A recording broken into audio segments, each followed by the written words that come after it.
The following is an exclusive presentation of the NCCU Sports Network. Hello, Eagle fans. I'm Jonathan Duran, and welcome inside NCCU Athletics. A pair of teams were away at their conference tournaments, so let's catch up on those teams first. The women's tennis team won its third consecutive match as it pulled off a first-round upset of #1 seed Norfolk State, thanks to senior Aisha Mwamba, junior Lindsay Cover, and sophomore Jamie Rogers all winning their singles matches on the way to a 4-2 win. All three won in straight sets, and senior Mia Romick and freshman Jasmine Gabriel combined for a hard-fought 7-5 doubles win to secure the doubles point to help the Lady Eagles advance to the semifinals, where the squad fell to Florida A&M. Mwamba picked up another singles win against the Lady Rattlers, and she finishes her career with a school record 59 singles victories. The men's golf team took to Crosswinds Golf Course in Savannah, Georgia for its championship, and the Eagles finished 5th as a team. NCCU had 3 top 20 finishes, led by sophomore Jordan Bohannon, who shot a team low round of 73 to finish 14th. Seniors Zane Lewis and Michael Wilson followed, tied for 17th in the field. The Eagles will finish the season with the PGA Minority Collegiate Championship held at the PGA Golf Club in Port St. Lucie, Florida from May 6th to the 8th. The Lady Eagles softball team picked up a big series win at South Carolina State University last weekend as the Lady Eagles took 2 out of 3, led by senior Booker's 6 strikeouts from the circle, and she helped her own cause by driving in a run that turned out to be the game winner in a 4-3 victory in Game 1 of the 3-game set. The Lady Eagles are next on the road at North Carolina A&T this weekend for a pivotal series as they challenge for a spot in the conference tournament. Senior Jenny Tracy leads the squad with 4 home runs on the field, but off the field she's a leader for all of the student athletes here at NCCU. Here's NCCU Sports Network intern Homer Fennell for more on Jenny's off-field leadership. So SAAC is the Student Athlete Advisory Committee, and we have representatives from each of our teams here. And we work as liaisons between the student athletes and the administrators and staff to make sure we can produce the best student athlete experience as possible. Okay. You are the president. What is your role as the president? As the president, I just try to make sure meetings run smoothly, everyone gets their concerns out, and that everyone has input. It's not just me talking, it's not just someone else talking, but that everyone can express their concerns and we can work together.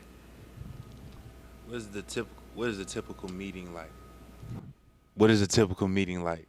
In a typical meeting, well, we always have food because we're student athletes, so we're always hungry.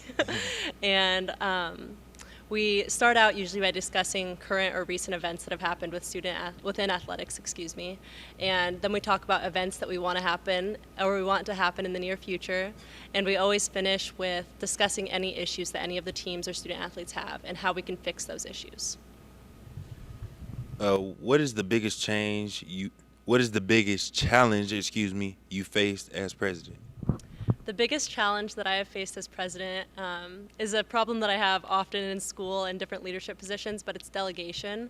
I have a group of really talented people that are capable of doing anything that I ask of them, and they will do it. And I just have a hard time letting them do it, and delegating those responsibilities to them.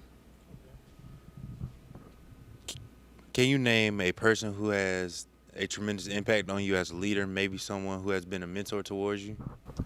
Coach Lee, our weightlifting and conditioning coach, has been a great role model to me. He's always positive as a leader, and he's always encouraging us, and he's just somebody that I really look up to. Okay. What is one characteristic that you believe every leader should possess? I think every leader should be confident. Be confident in your decisions, but yet be humble enough to take advice and make changes as necessary. Good answer.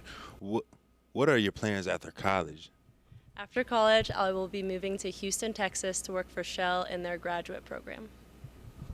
The track and field team boasted 20 top 10 finishes at the Duke Invitational, highlighted by senior Joshua McClam, who finished ahead of all collegiate competitors with a 7.28-meter leap in the long jump. Also in the field, junior Zoe Ellis finished 3rd in the triple jump, landing less than 5 inches apart from jumpers from Duke and East Carolina. Individually, sophomore Markiera Staten placed 3rd in the women's 100-meter dash, but with her 4x100 relay team, she combined with Bethany White, Krista Landy, and Santise Pryor for a 2nd-place finish. The NCCU relay teams had a big weekend as the women's 4x4 team, the men's 4x1 team, and 4x4 team set season records with fastest times, and the track and field teams as a whole set 8 different season bests during the meet. The Eagles will look to carry that momentum into the pin relays this weekend, April 28th to the 30th. The Eagle baseball team suffered a heartbreaking weekend down in Daytona Beach as Bethune-Cookman took the series by winning all 3 games in walk-offs in extra innings. During the series, junior Conrad Kowalczyk hit his 10th home run of the season, making him the second Eagle to hit double-digit home runs in a campaign after his teammate junior Carlos Ortiz was the first to reach that mark last season. NCCU heads to Savannah State this weekend, April 30th to May 1st for its final road conference series, and then will take the week off before hosting Florida A&M. Here's what's coming up in NCCU Athletics.